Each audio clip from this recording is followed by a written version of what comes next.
Ah, OnePlus, s'il y a bien une entreprise qui est totalement particulière dans l'écosystème d'Android, c'est bien cette marque. C'est l'entreprise qui a réussi à me détourner d'Apple et à me faire aimer Android, c'est l'entreprise sortie de nulle part qui a plus ou moins inventé la catégorie des flagship killers que l'on connaît encore aujourd'hui, et c'est une entreprise qui revient avec un smartphone entrée de gamme dans la même lignée d'ailleurs dans les prochains jours. Encore une fois, OnePlus a réussi à me séduire avec son OnePlus 8, alors si vous me connaissez, vous savez que c'est vraiment une marque que j'apprécie, donc je vais pas forcément être totalement objectif et j'en suis désolé, c'est comme ça. Et aujourd'hui, encore une fois, OnePlus a réussi à me séduire, cette fois avec son OnePlus 8. En fait, ce qui frappe avec OnePlus, c'est qu'il ne se contente pas de jouer à avoir les meilleures spécifications techniques possibles, ça tout le monde le fait sur le marché aujourd'hui, mais ils vont encadrer l'intégralité de l'expérience de l'utilisateur. Je remercie mon partenaire Le Café du Geek et OnePlus pour m'avoir prêté ce petit bijou, et on va tester ça aujourd'hui. Vous regardez Night Tech, c'est Thomas, et aujourd'hui on teste le OnePlus 8. Alors déjà, à la base de tout, qu'est-ce qui attire les gens chez OnePlus? On va pas se mentir, on le sait tous, ce qui a fait le succès de l'entreprise à la base, c'est son rapport performance-prix. Aux commandes de mon OnePlus 8, on retrouve un Snapdragon 865, 8Go de RAM, 128Go de stockage, de la 5G, du Wi-Fi 6, et bien sûr un écran 90 Hz, histoire d'assurer une fluidité irréprochable au smartphone, le tout dans un package à 699€. Alors évidemment, inutile de vous dire que tout tourne parfaitement, que ce soit en matière de jeux vidéo ou simplement de multitâche, le OnePlus 8 semble paré pour durer, et quelque part c'est quand même super cool. Alors bien sûr, OnePlus va encore plus loin en proposant une masse de chiffres et de spécifications techniques dans sa proposition produit. 22 minutes pour 50% de recharge, triple caméra 48 mégapixels, 4300 mAh, de la 4K 60 fps. Autant de données qui sont certes intéressantes, mais qui sont surtout là pour attirer le chaland fan d'Android.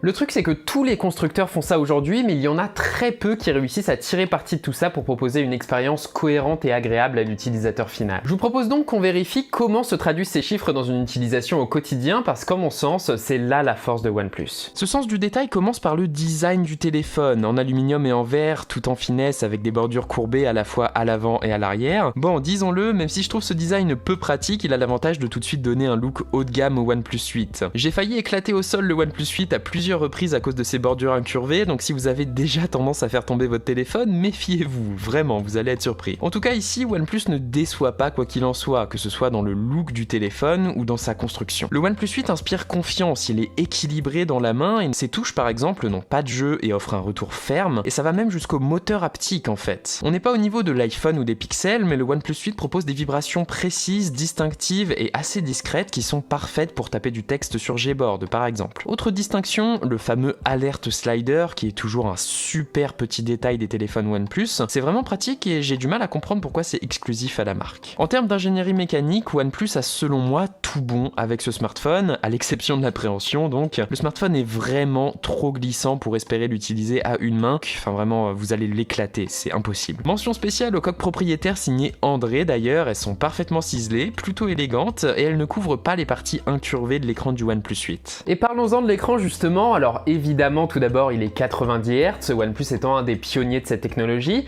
mais même au-delà de ça en fait c'est une bonne dalle. Cette expression on va d'habitude l'entendre au sens où oui c'est un bon écran pour cette gamme de prix, mais là non, c'est vraiment une dalle qui est haut de gamme et qui va réussir à rivaliser avec Samsung, Apple et consorts. La luminosité monte indécemment haut, la compatibilité HDR est là et avec elle les contrastes ahurissants, le rendu des couleurs est ajustable tout en proposant une compatibilité DCI P3, c'est vraiment bon tout ça, la dalle flatte la rétine et on sent que OnePlus a passé un cap ces 2 dernières années. Alors certes de la Full HD sur un écran de 6,5 pouces ça vend pas forcément du rêve, mais encore une fois j'ai tendance à rejoindre les constructeurs qui font le choix d'un combo 90 Hz et Full HD, histoire de préserver la batterie. Inutile de vous dire que vos séances de Netflix dans le train en profiteront en tout cas, tout comme la moindre de vos sessions Instagram ou Twitter, voire même Reddit pour les plus originaux d'entre vous. En combinant un format allongé de 29e et le 90 Hz, la fluidité et l'espace d'affichage sont vraiment assurés. C'est nickel, et puis si vous vous posiez la question des haut-parleurs, ils ont le bon goût d'être en stéréo, mais ils ne cassent vraiment pas la baraque, ce que je trouve un peu dommage, c'est une des parties que j'apprécie le plus personnellement. C'est correct, mais bon, vous savez que si vous voulez une prise jack par contre, vous pouvez toujours aller vous faire cuire une gaufre en 2020, je pense qu'il faut commencer à abandonner cette idée-là. L'autre surenchère technique franchement pratique proposée par OnePlus se trouve au niveau de la batterie. Alors oui, 4300 mAh aujourd'hui dans l'écosystème d'Android, ça ne fait plus sourciller personne, mais ici ça se traduit par une très bonne autonomie, j'ai tourné entre 5 et 7 heures de screen on time par journée, franchement correct, et puis si contrairement à moi vous êtes disposé à désactiver l'écran 90 Hz de temps en temps,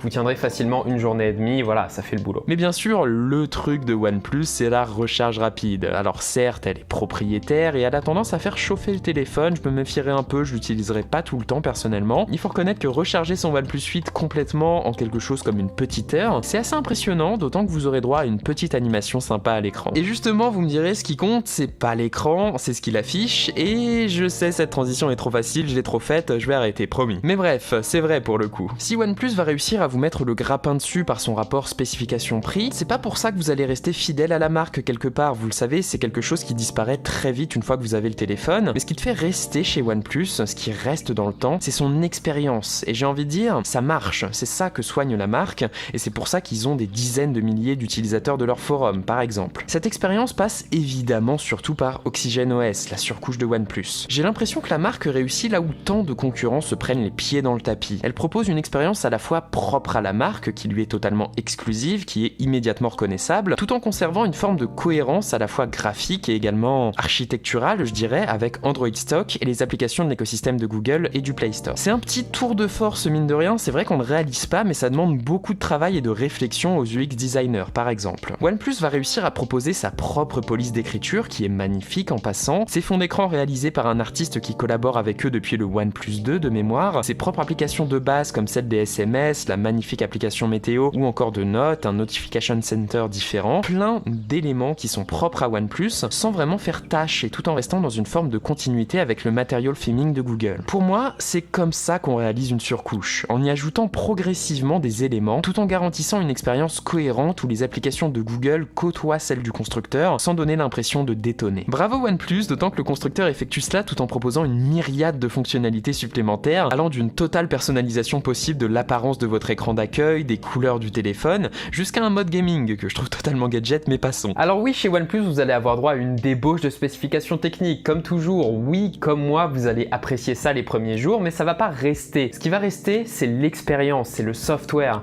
c'est toutes ces petites touches d'attention aux détails, c'est le fait d'avoir des mises à jour pendant 3 ans, c'est la cohérence de l'expérience proposée, c'est vraiment ces choses-là qui vont vous faire apprécier OnePlus et qui vont vous faire rester chez ce constructeur. Alors jusque-là, ce OnePlus 8 a pu sembler exempt de tout reproche, mais là où les 200 € qu'il économise par rapport au 8 Pro se font sentir, ça a l'air d'être dans la caméra, effectivement. Comme d'habitude, c'est pas la partie sur laquelle je me concentre le plus personnellement, mais voyons ça, c'est toujours un petit peu intéressant. Alors certes, déjà vous avez droit à 3 caméras, mais ne vous faites pas avoir, une d'entre elles est complètement inutile, c'est un de ces objectifs macro avec 2 mégapixels de résolution, ça sert à rien. Les vrais appareils photo sont un capteur principal grand angle et un ultra grand angle. Alors comprenez-moi bien, c'est correct, mais pour le coup c'est vraiment très relatif contrairement à son écran par exemple. Disons que dans un monde où le Pixel 3a et l'iPhone SE existent, et bah c'est quand même pas terrible même si le fait d'avoir un ultra grand angle est appréciable. Mon principal reproche vient de la gestion des couleurs et des contrastes en fait. Tout me paraît un petit peu trop saturé, un petit peu trop plat avec des détails satisfaisants, mais j'ai toujours cette sensation de photos synthétiques, vous savez, de photos typiquement prises sur un smartphone, qui était plus ou moins la signature des photos de smartphone avant l'arrivée des Pixel ou des Huawei contemporains. Ça reste honorable ceci dit, vous pourrez effectivement faire de bonnes photos, mais dans un monde où il est en concurrence avec l'iPhone 11 tout simplement, c'est vraiment un bon cran en dessous. À vous de voir après, parce que c'est vrai que tout le monde n'a pas la partie caméra comme priorité, c'est pas forcément mon cas par exemple, mais voilà, il faut le noter. Les autres avantages du OnePlus 8, c'est son capteur d'empreinte sous l'écran et sa reconnaissance faciale qui font très bien le boulot pour déverrouiller le smartphone au quotidien. Et comme vous pouvez le voir, sa vidéo 4K est franchement correcte, même avec le son intégré. Pour conclure, à mon sens, ce OnePlus est bon justement parce que c'est un OnePlus. Avec cette marque, vous ne vous contentez pas d'acheter du matos, d'acheter un téléphone qui va faire tourner Android, vous achetez une expérience, vous faites partie de quelque chose, partie de la marque, partie de sa communauté, et mine de rien, c'est vraiment important, d'autant que désormais leurs smartphones sont véritablement haut de gamme, et après 6 années à augmenter les tarifs d'année en année, il était temps, on va dire. Pour ma part, je vous avoue que je suis conquis encore une fois par ce smartphone de OnePlus, ça me fait super plaisir de l'avoir et j'ai pas envie de le renvoyer au café du geek pour être honnête, mais d'un autre côté, j'ai redécouvert l'écosystème d'Apple il y a pas longtemps, donc pour le moment, non, il va encore falloir un petit peu de temps à Google et OnePlus histoire de me reconvertir, mais ça pourrait vraiment venir s'il continue sur cette voie. Allez, ça m'a fait super plaisir de vous faire cette vidéo, en ce moment je travaille H24 soit pour WeThings, soit pour moi, donc c'est un petit peu difficile, soyez sympa. Et comme d'habitude, si cette vidéo vous a plu, et vous savez quoi faire, le j'aime, le commentaire, l'abonnement et le partage, ça fait grandir notre toute petite chaîne, et c'est toujours aussi sympa de le voir après tout ce temps. Et moi je vous dis à la prochaine les gens. Allez, salut.